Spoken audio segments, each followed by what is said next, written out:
হর হর মহাদেব। কেমন আছো সবাই? ভালো তো? গত রবিবার চলে গিয়েছিলাম মালদা জেলার অন্তর্গত শিবডাঙ্গি তিলভাণ্ডেশ্বর মন্দিরে। হঠাৎ প্ল্যান, এই চলে গিয়েছিলাম এই মন্দিরে।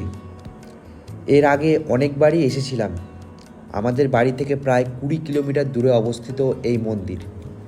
সেই দিন গিয়ে আমরা অত ভিড় লক্ষ্য করতে পাইনি, কিন্তু পাশের লোকেদের মুখে শুনলাম এই শ্রাবণ মাসে প্রতি সোমবারে নাকি 1 কিলোমিটার দূর থেকে লাইন পড়ে বাবার মাথায় জল ঢালার জন্য।